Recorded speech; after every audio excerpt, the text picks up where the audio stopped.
which is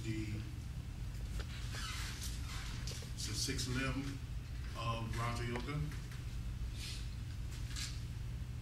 Last week we talked about Pratyahara, which is withdrawing the senses. This week we'll go into Raja Yoga. Who heard of Raja Yoga? No one else ever heard of Raja Yoga? Well, let's look at what Raja Yoga is. Let's look at this slide and see the 8 limbs of Raja Yoga.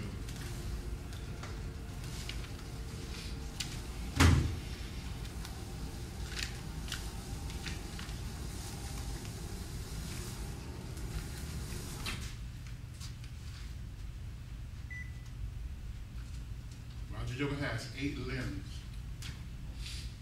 and it's an ancient system of mental development, and it was actually perfected during the time. It's always been around for thousands of years, but during the life of Patanjali, he perfected it and gave it 190. He perfected on 190, I think 194 or 92 sutras. I don't know, anybody heard of the sutras of Patanjali? The sutras of Patanjali can be summed up into 8 limbs. Can everybody see this? So the first limb is yama, which is restraint or control. It's control of your thoughts and actions. The second limb is niyama, which you interject observance, maybe some type of religious practice, or you mold your actions to a moral standard of things. It's a better way of saying it. Then asana, which is the seat and posture of power. It begins to mold how you move your body or your gestures. This is well-known form of yoga called mudra yoga. Mudra yoga is a yoga of hand signs and postures. It helps you direct the mental flow of power within the body and the vital flow of power within the body that runs through what's called the nadis. You have a subtle nadi system within the body that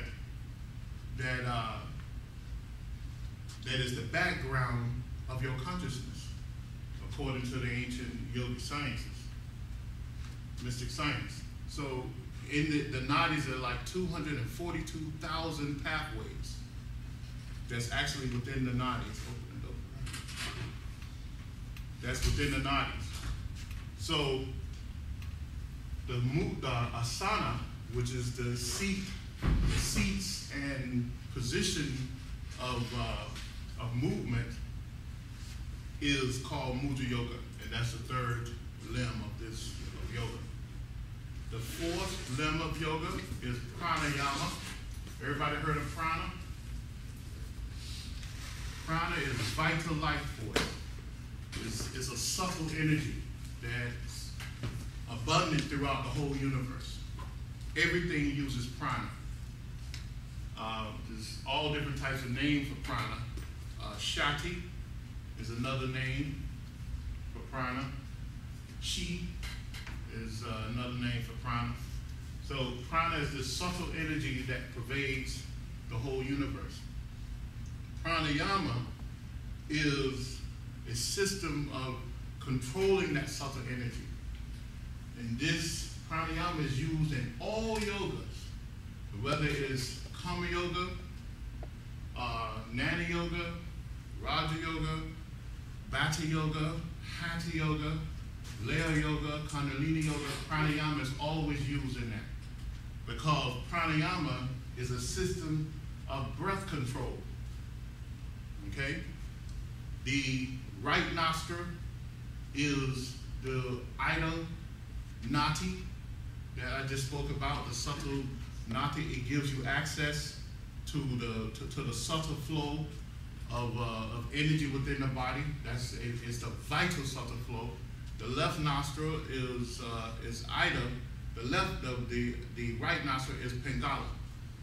So you have Ida and Pingala. Ida is a mental flow of energy, and Pingala is a vital flow of energy. And in yoga, in Pranayama yoga, you use this to control the flow of energy within the body. Okay, so you bring about a rhythmic flow of breath, which brings about a rhythmic flow of subtle energy within the body. And when you can learn to fill the lungs up and release that energy in a rhythmic flow, you begin to bring in larger quantities of subtle energy within the body, and you begin to vitalize certain notic pathways in the body. And then once you learn that, you learn to begin to retain the flow of prana within the body through retention of breath, because you want to excite the vital flow of prana within the body that does not move around. It stays stagnant in the root chakra or the base chakra called Kundalini. Okay? So this is a very important part of Raja Yoga. This actually begins to connect the mental and physical part of your being. The fifth limb of yoga is pratyahara. Pratyahara is methods or techniques that controls that you use to withdraw your senses. Okay, we know we have 5 senses, but actually the yogis name 10 senses. The yogis say we have 10 senses, not 5 senses. So what you have to do, you have to actually withdraw your consciousness from those senses in order to experience the mental world. Remember, Raja Yoga is the control over the mental world. So they give you techniques in order to do this, in order to withdraw your senses one by one until you have a realization of your mental body. Now, your mental body exists. Even scientists have actually photographed parts of the mental body now. Thousands of years ago, the yogis said that you have an aura. Okay, science laughed at them for thousands of years, up until the late 1800s, when they began to develop equipment that can actually photograph or see the electronic magnetic waves of mental energy around the body, called an aura, this atmosphere.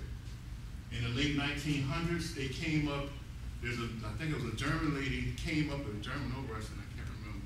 She came up with what's called the Kirlian Photography. Everybody heard of that before? The Kirlian Photography? Well, look it up, Google it. And it records, or it films, she was able to take photographs of the aura, not only of the human aura, but plant life, insects, everything has an aura.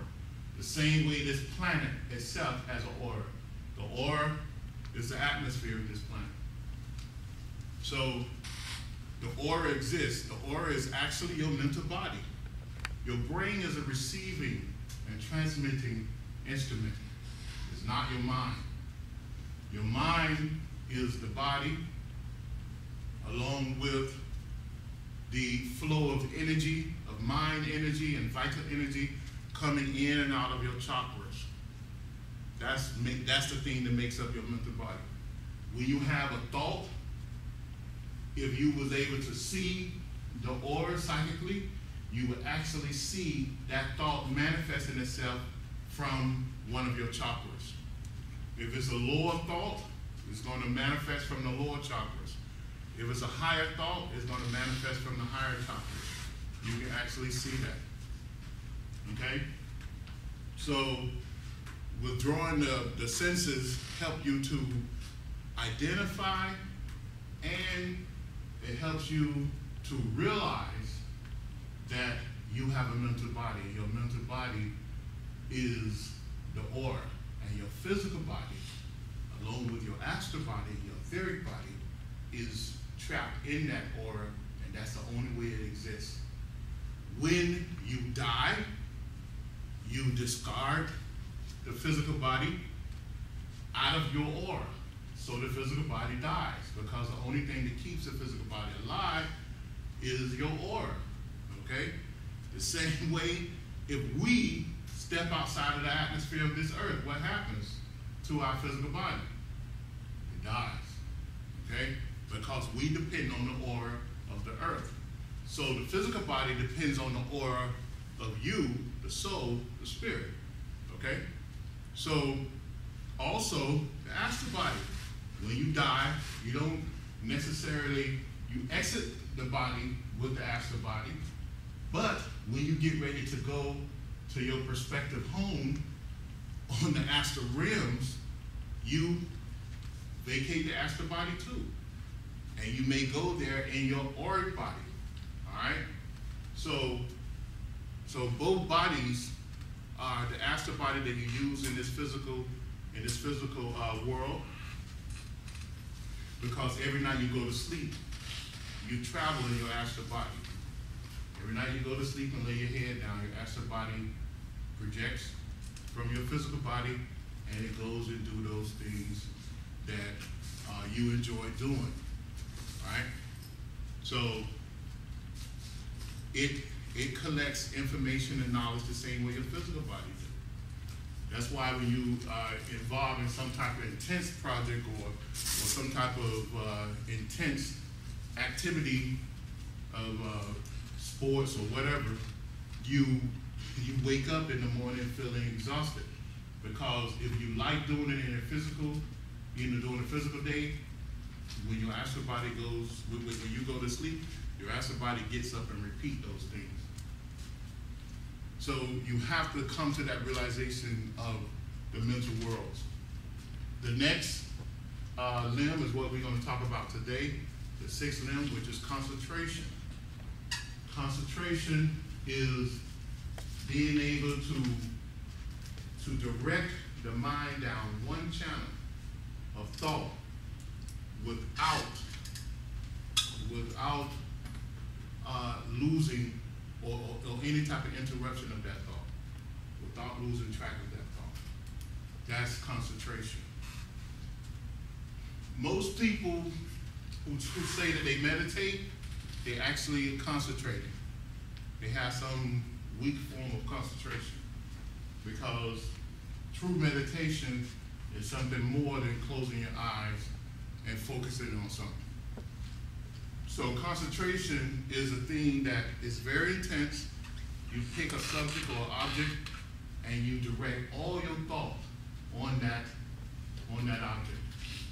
And you don't let your mind wander anywhere. It takes a while to do it. It takes months, sometimes years, to achieve any level of concentration. But when you do, you become good at whatever you do, okay?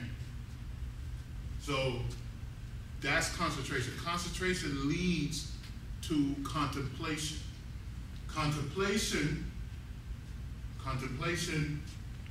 once you have concentrated on an object for long periods of time, you begin to notice not only the physical level of that object or subject, but you begin to attract unknown information about that particular object. That's when you're going into the realms of contemplation. Contemplation is psychic development, okay? Going back to the astral body. The astral body has astral sight, astral smell, astral taste, astral hearing. it has this enhanced form of sense, but on a whole nother realm. Concentration and contemplation helps to merge those senses. So when you have exhausted the physical senses, the astral senses kick in, but it kicks in through a merger of the physical senses. So that brings about psychic ability. Now, when you're concentrating on that one object and you have picked up all the information that you can pick up with your concentration, then you begin to tap into the auric substance or the mental substance around that particular object or subject. And you begin to read that. And you begin to be able to interpret those things within that object. And once you get into contemplation and you can begin to see the aura, feel the history of that particular object, you begin to know the molecular structure of that object, you begin to really inundate yourself with that object, you begin to look clairvoyantly or begin to hear things, which is clairaudience, or you begin to touch and feel things through your touch, which is psychometry. So that's a form of yoga, that's a form of Raja Yoga. Contemplation brings about that form, those resorts of Raja Yoga. Now, after you have been into contemplation for a while, you can do it fairly well. Then you go to another level, which is meditation. Now, I have samadhi here, but samadhi is really down the line because it's deep meditation. But contemplation, after practicing contemplation for many years, you tap into what is called meditation. And meditation is when you take an object or a subject and you become one with that. You become one with it. Now I can go back into all the different allegories of Hinduism, Buddhism, Christianity, and Judaism, and talk about many stories where this happened with the prophets of past, or the messiahs, or whatever you want to call them, where they had these meditative states and they produced this type of power. But meditation is when you become one with that object that you are concentrating and contemplating on. And at that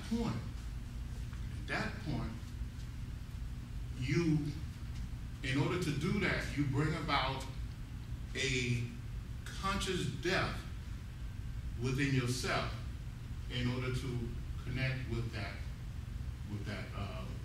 object or subject. Now, how does this happen? The yogis tell us that within the base of the spine is a force called, there's a vital life force called Kundalini. It's an energy, and that energy is a vehicle of consciousness that keeps us alive. That energy is a concentrated form of Kundalini that 90%, over 90% of your consciousness and vital energy is locked into. It's called Kundalini Yoga. Kundalini Yoga is I'm sure everybody heard of Kundalini Yoga, haven't you? No one heard of Kundalini? Okay, well, Kundalini Yoga is a yoga that awakens the consciousness. Okay?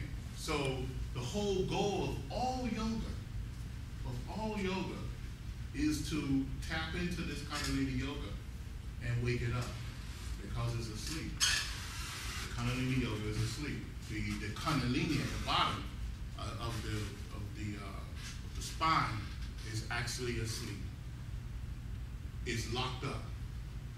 And maybe only 2 to 5% of it actually radiates through the body and keep you conscious, keep you locked into the body. So the goal of yoga, which means union with God, the yoga actually means union with God, is to wake that Kundalini up and bring about this awakening, which is union with the divine. Okay? So you are taught to concentrate on tapping into that energy, waking that energy up, and forcing all the energy that's within the 242,000 nadi pathways back down to the root chakra, the base chakra, and that becomes the key to unlocking that 97% of the Kundalini. If you take control over all the energies within the nadi pathways, then you can unlock the Kundalini and raise the Kundalini up through what they call the Brahmanati or Sushumna. Okay? The spine is, this is the base chakra. Then you have the sex chakra. You have the solar plexus chakra, and you have the heart chakra. I'm using English terminology. And you have the throat chakra, and what I call the Christ chakra, and then you have the crown. Okay? Now, the Kundalini is here. This is where the Kundalini is.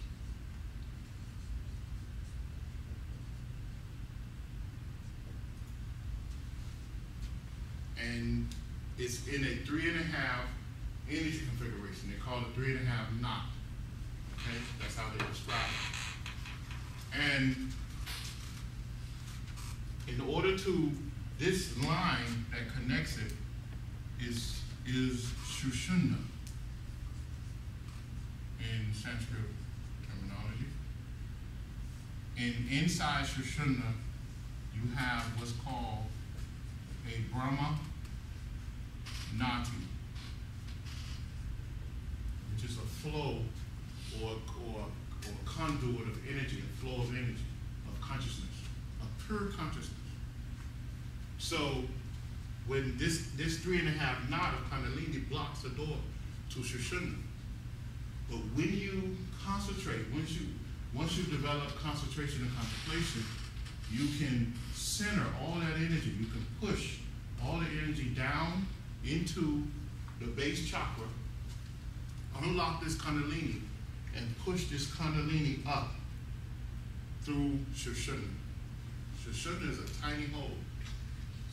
Tiny little hole, probably the size of a pen, you know.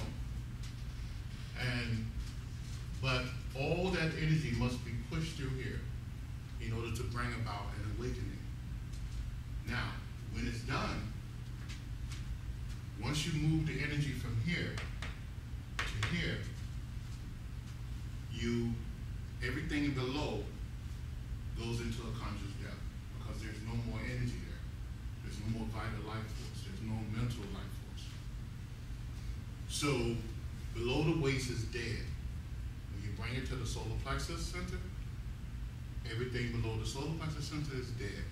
But you tap into the divine at that level. Each one of these chakras have what is called, in Sanskrit terminology, a bindu. A bindu is a point of consciousness, the spiritual germ of the universe. Okay? It's the essence. It's also the point of all knowledge space. So in the Western yogi teachings, you hear of people going into meditation trying to seek this all-knowledge space. This is what they're trying to seek. But in most cases, they're never given the keys to do it. You have to go through many trainings and many different schools or masters or adepts in order to get this type of information. Okay? Fortunately, I was born to a yogi, and I was brought up in it all my life.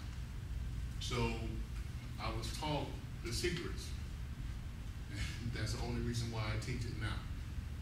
So when you bring this Kundalini power up, you bring it up, and everything is there. You have this oneness, this feeling where you're connected with everything. Your consciousness expands. You can feel the consciousness of everything around you, of every single thing around you. And everything is connected to the all. And that's one of the feelings, that's why you feel them. But you have tremendous knowledge and understanding of everything at that point. Your understanding is so great that it's almost impossible to begin to convey that to anyone. And you come back out, because in order to walk around again, you must lower the Kundalini back into the 3.5 knot, and then you can walk among people again.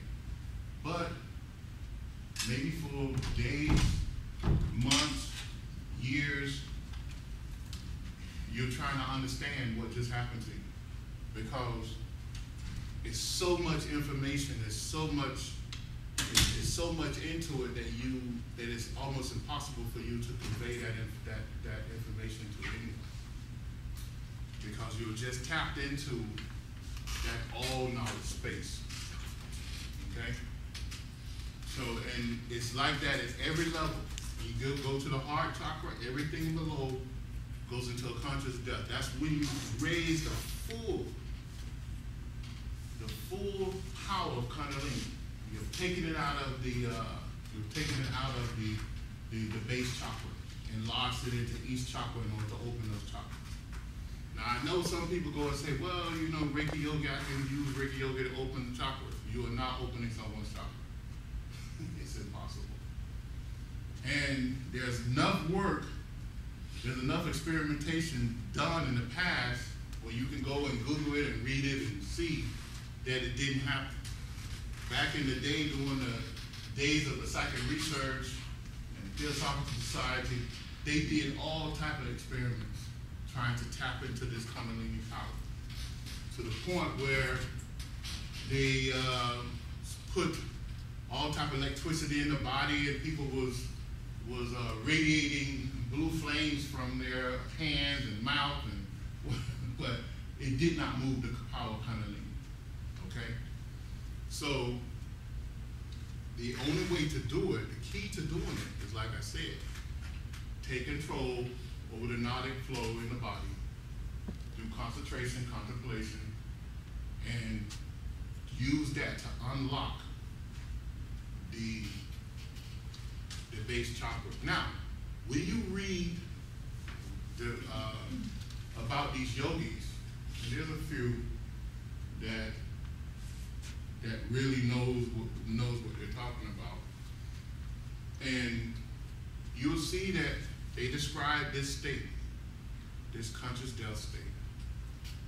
Okay? Swami Sivananda describes it from the Divine Life Society. Dr. George King describes it from the Etheric Society. Swami Vivekananda, the famous book that was written in the early 1900s, from the Vinanda Society, he describes it. The autobiography of a yogi, Paramahansa Yogananda, he described it several times. He witnessed several different masters or yogi adepts go into this state of meditation or samadhi. and there was no breath, there was no heartbeat, and they seemed to be dead. Ramaswamy, he describes it in his book, I think it's The Masters of the Far East or something, where he witnessed his master, I think and a couple other masters, go into this state of meditation and had no heartbeat, no breath.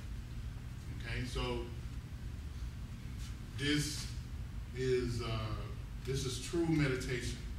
That's what happens in true meditation. That you bring about a conscious state of death, and you have this huge awakening, and you begin to understand things, beyond your ability to even begin to explain it. And this is when you connect with the all. And remember, the earth is alive. So the first thing you connect with is this earth. The earth is a living being. The moon is a living being. The sun is a living being, and all the planets is a living being. And it's those levels that you actually connect with, and you begin to understand the real purpose of life. Okay? So that is the 8 limbs of yoga. I did talk about samadhi. Samadhi is after you have been in meditation for many, many times. After you have been in meditation for many, many times, you go into a state of samadhi. And in that state of samadhi, your meditation becomes deeper. And after you have been in after you went through samadhi a couple of times, you go into what some people describe as, it's a deeper state of samadhi, but some people describe it as cosmic consciousness. Okay? So there's different levels of meditation, and there's different levels of samadhi, and then you go into this cosmic consciousness. I think in the autobiography of the yogi, he talks a little about cosmic consciousness. And in the book, The 9 Freedoms by Dr. George King, he talks about cosmic consciousness. But that's it. Now, getting back to concentration, which is the first step towards controlling the mind,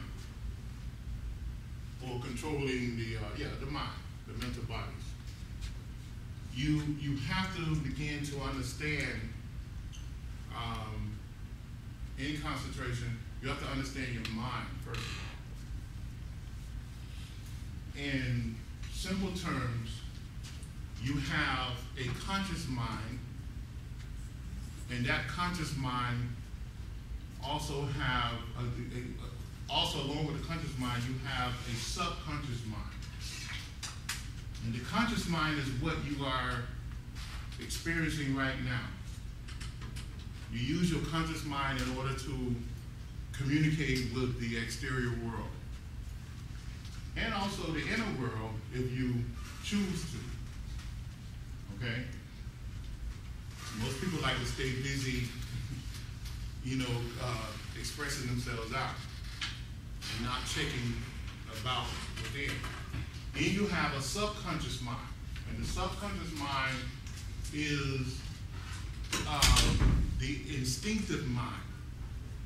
The instinctive mind is that part of the mind that you store, that takes care of all functions, let's say. And one of the functions that takes care of is memory, involuntary actions. Okay? So you have conscious mind, subconscious mind, and then you have a superconscious mind. And a superconscious mind is that part of the mind that's connected to your higher self. Okay? Now, you have spirit,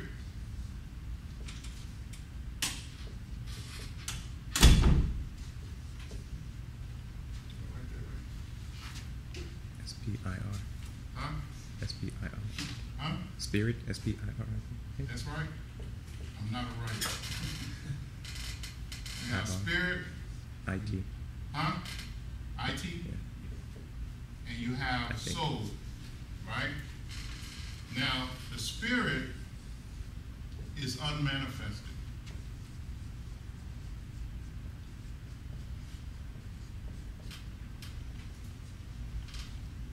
But the spirit is the real you. Is that part of you that's connected to the all, to God. That's the real you, the spirit is. Now, the spirit is that divine spark of God within you. And we only say that so that we can understand it. Because it is within, but it's also without.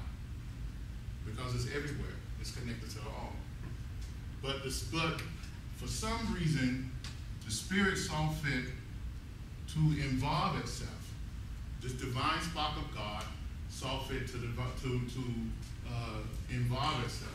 And that's how we started on this road of incarnations or reincarnation. And the spirit manifested this thing called soul.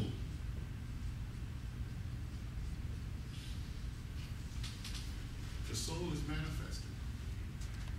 Now, the soul is the highest manifestation of creation. Even that is really indestructible, but it's still manifested.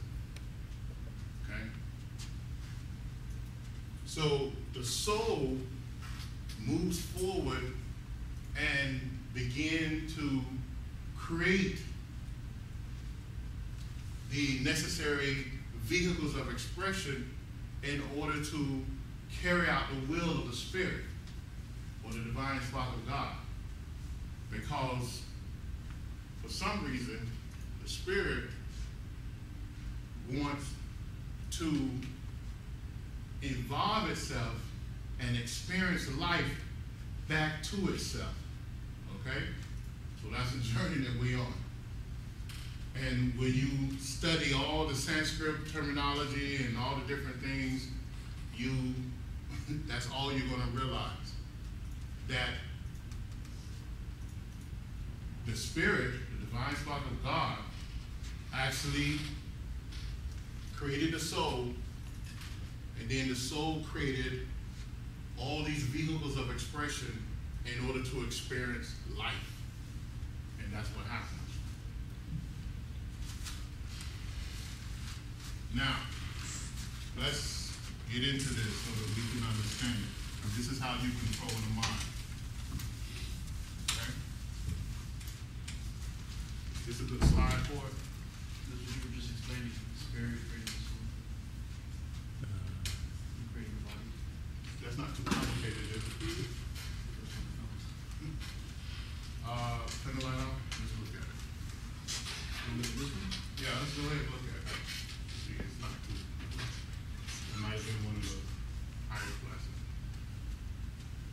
So, the spirit in every Bible, whether it's the Holy Bible or the Bible that came before that, which was the Holy Scriptures by the Jews, or it was the Bible that came before that, which was the Hindu Bible, right? In all the Bibles, or the Buddhist Bible, in all the Bibles, it said God spoke the word, and the word was God, and creation came about. Okay? Going back some 90,000 years, according to the Vedas or the Vedas, it said the same thing. You had spirit, or Shiva, and Shiva spoke the word. They call it Vak. And this Vak created, brought about Shakti, or soul. Okay? And the soul, and this Vak is called Nata. Nata is a sound vibration. So in all the Bibles of the world, whether it is, like I said, whether it's Hindu, Egyptian, or the Kabbalah, or the Torah, or the Holy Bible, they speak about this sound, this spoken word. And this spoken word is the thing that brings about things. Even today, if we voice something, if we voice that we're going to do something, we put power behind it. You ever notice that? If you just think about something and do nothing about it, it's just a thought. But once you bring it to the physical world and speak about it, what happens? Energy go behind that. You find the necessary resources to begin to do it. Once you take those thoughts and put it on paper, you begin to design and craft and mold and bring about the necessary steps needed in order to actually make that thing that you just thought about and spoke about come to life, because power comes behind it. So in all the Bibles, it's stated that God spoke the word, and the word was God, which is power, and then creation came about.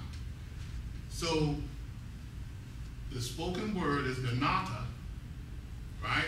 And that nata began to shape and mold this thing called soul.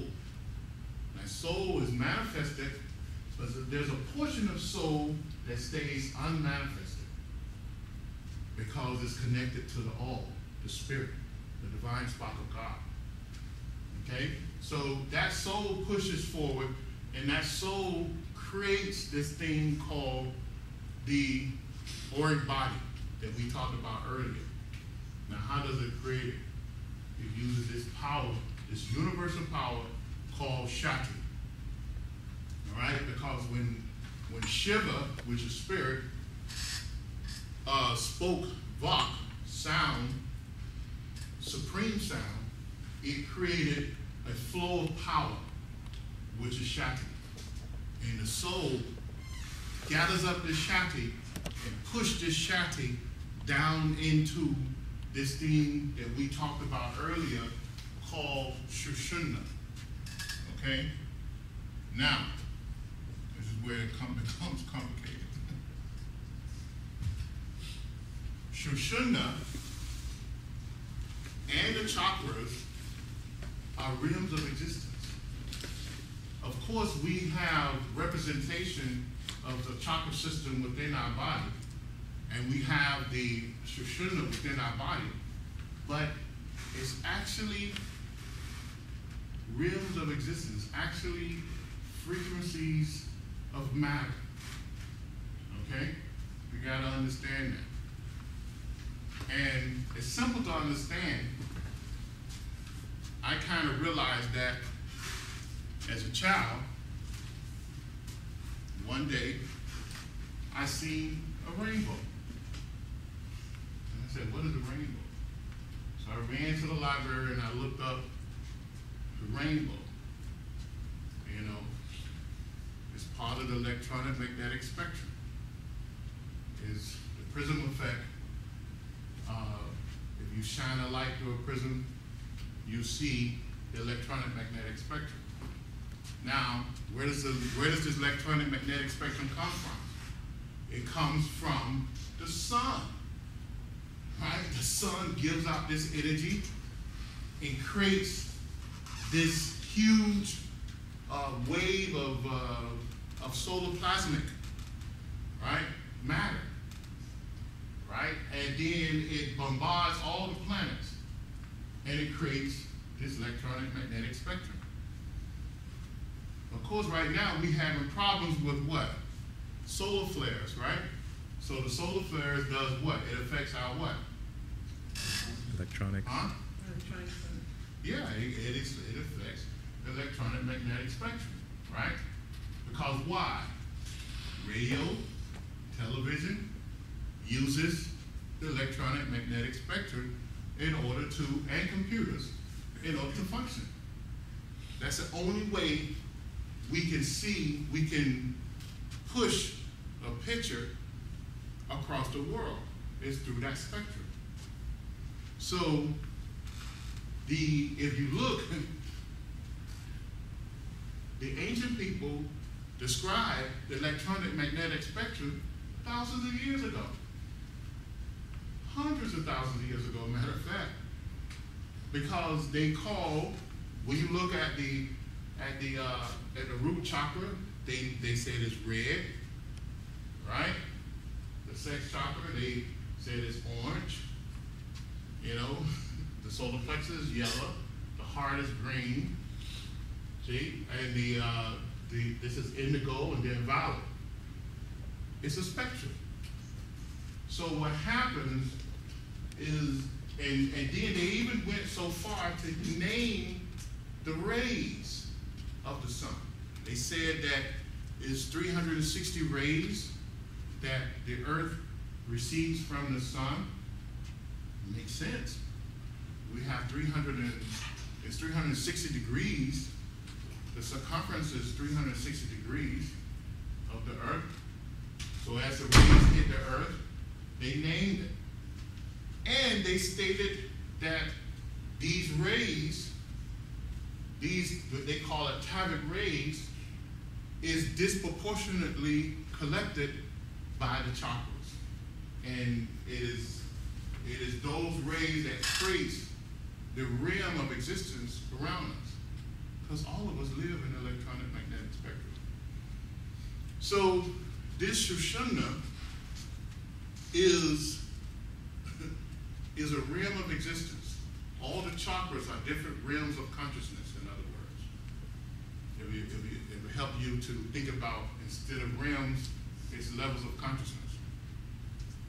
So the soul takes this Shakti power and push it down the Shushumna, which is the Brahmanati within the Shushumna. And the soul pressurized this energy and mold it and shape it into what it needs to be. And it pushes it all the way down to the base chakra, which is an equilibrium point to bring about basic consciousness. Because the root chakra is basic consciousness.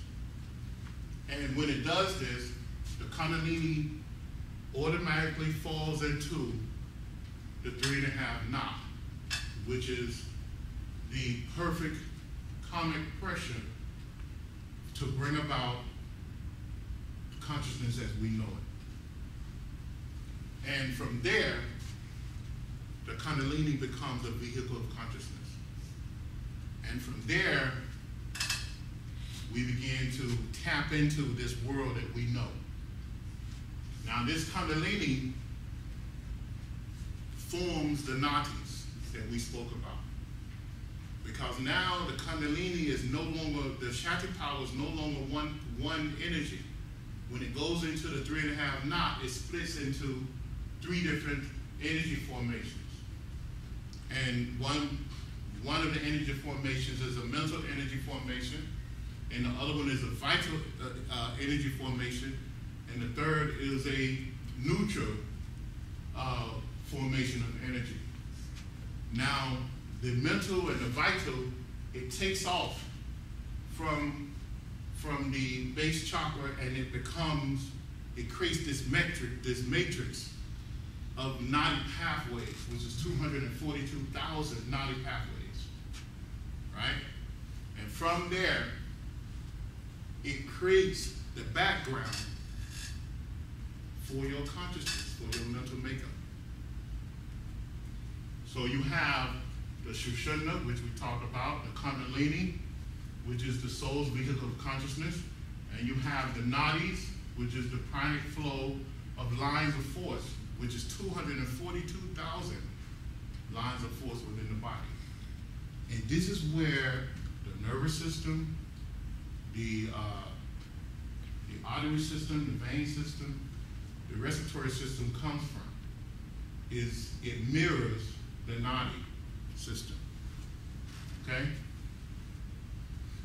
Then the nadis, these lines of force, in order to find a level of equilibrium again, in creating these 242,000 pathways, it intersects with each chakra, each major chakra along the spine.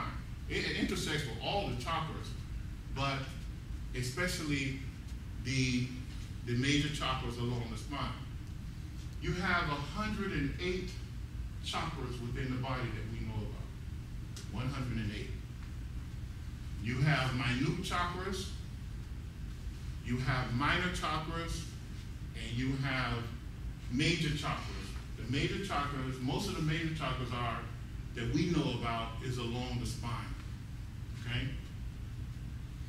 So these chakras, after they intersect with the chakras, every intersection creates a point of consciousness. Or it doesn't create, but it identifies a point of consciousness. The point of consciousness, the level of consciousness already exists because it's on the electronic magnetic spectrum. In other words, the soul is tapping into the existing realms of existence is already there. That the sun and the earth and the moon created already. Okay? So it's only tapping into the same way we take a radio and we tap into the radio waves that already exist, where the soul creates the body and taps into the electronic magnetic spectrum that already exists. Okay? So from there, the etheric body is created. Right? Now remember, all of this is done within the auric body that we talked about earlier. All of this right here is within this auric body. Okay? So what happens is once the etheric body is created, then you have the mental body that created. The mental bodies can form, right? Because you have tapped into the electronic magnetic spectrum, and you begin to make motion. When you make those motions, you begin to, every thought, every movement that you make creates a scar on your auric body, which reconfigure your auric body to you. Okay? It's like a domino effect, you know? So it's called samskaras. Who heard of samskaras before? No one? It's called, I'm sure you heard of it, you just don't.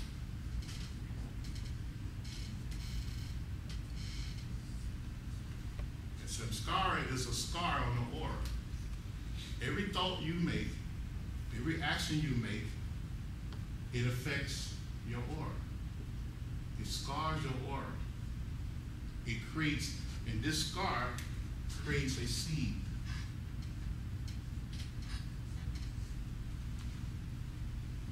And that seed, when properly fed in the future, it brings about a result. As simple as that. Okay? So, every thought and every action, and you can see, you can raise these seeds. The best way to raise the seeds up and see what's stored there is with music, okay? Because music have an effect on these samskaras. Throughout your life, you associated certain musical notes or songs to your feelings, whether you know it or not. So if someone turns something on, a song on that you liked 10 years ago or 15 years ago, it brings about a certain thought in your head, and it brings about a certain feeling. Whether it's a happy feeling or a sad feeling, whatever it is, you'll find yourself either crying or laughing. Because why? Those samskaras are connected to that. It's connected to that time, that frame of time. Now, you build up hundreds and thousands of samskaras every day, every month, every year. And it is those samskaras that you have to take care of, that lodge itself in the aura along the Nadi pathways and create blockages. And those things, and those are the things that hold you down with your spiritual development, or personal development, or emotional development. And in order to clear those things up, you have to go about doing certain things in order to either crush those samskaras, destroy those samskaras, or live through them. So the mental bodies are created, the pranic formations are created. You have 5 major pranas, 5 minor pranas. The major pranas are the things that concern you the most because those major pranas come through different, in abundance, through your various chakras, and it is there that you receive your energy from the sun, from the moon, from the earth, okay? And then the astral body is created. The astral body is really a distortion to this earth. It's a distortion.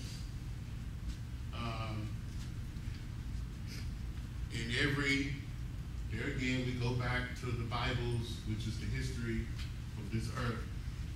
In every Bible, no matter what religion it is, you hear about this Adam, whether they call it Adam or not. In the Christian faith and the Jewish faith, we call it Adam and Eve, right? And Adam and Eve lived in this perfect garden, and they had this perfect life, and and all this. We hear the allegory. It's just an allegory, but it's truth to it. See? So before then, and the yogis say that 18,600,000 some years ago, before there was an Adam, or the first man or whatever, did not need an astral body because there was no astral realms. There was only etheric realms. The astral realms is a distortion of the etheric realms. The astral realms are actually the lower realms. And the physical bodies, which was much more physical and mental than physical or astral, if you can understand that.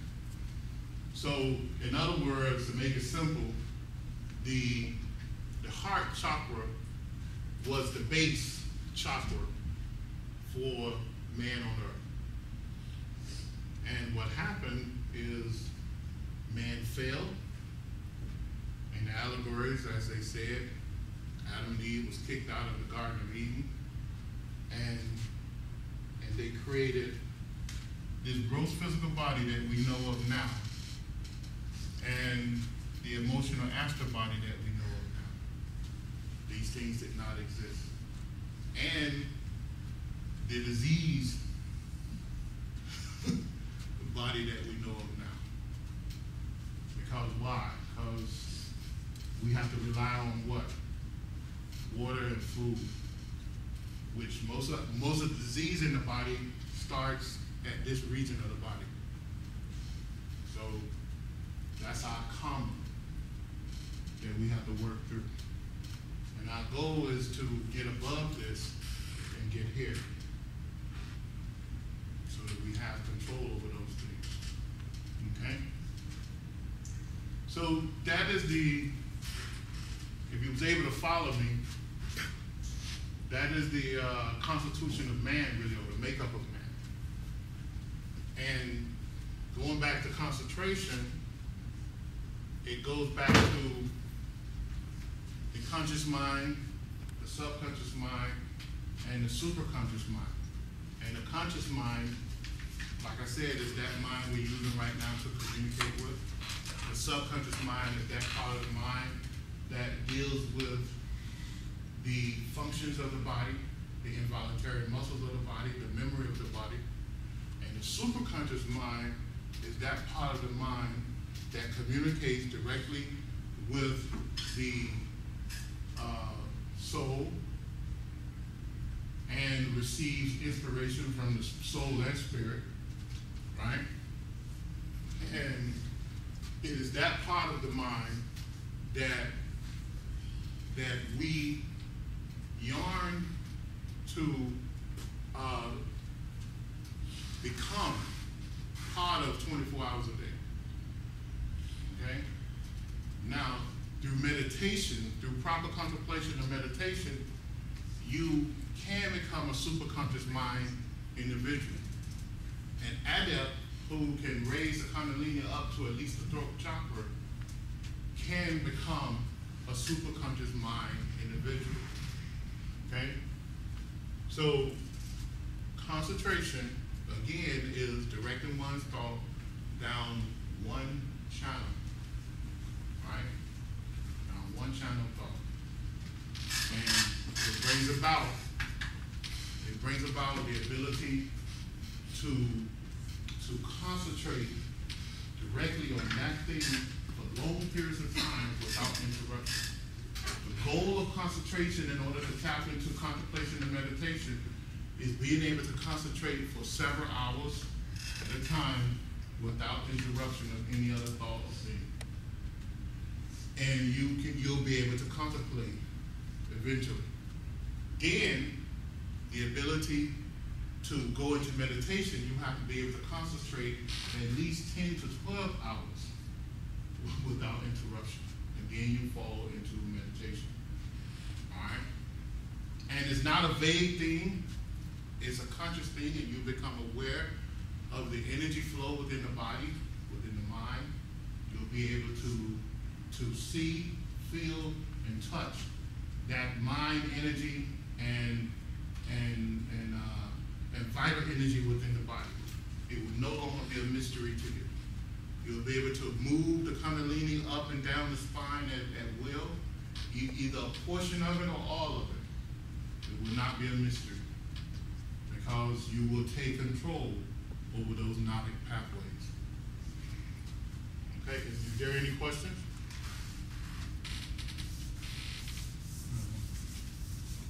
Yeah. Why is that called the Christ? The Christ? Well, it's called the Christ because, really because when Paul, remember Paul in the Bible? Saul would change his name to Paul. And this is one of the reasons why I think it's called the Christ on the Western world. When Paul went into India, they called him Christ-like. Because when he began to speak the teachings that Jesus had gave to him, and that Jesus' followers had gave to him, they looked at him as a yogi adept, okay? Yogi master, so they called him Christ-like. And that, in fact, that's where the name Christian came from. Check it. Go back and check it in your encyclopedia. So, when someone can open Adra, which is the proper name for it, Sanskrit, they become Christ-like. All right, they can see through the command center, which is the Christ center. Okay, so that's why it's called Christ. They call Jesus Christ because he was an adept for a master that could see through that so-called third eye. Okay? That's all. And doesn't it mean it's like a title, right? Like It's a title, yeah. kind of like Buddha. Buddha's a title too. Buddha's a title. In fact, Buddha, the crown is Buddha. They normally call the crown chakra the Buddhic chakra. Okay? Any other questions? So next week we'll go into contemplation a little bit more. In contemplation, we talk about the powers that's gained from contemplation. We'll list, I don't know, maybe 20 different powers in contemplation that you can gain. All right? What we do, we usually close out. There's no more questions. We usually close out with a prayer. We use a mudra technique in order to pray. So we face the east.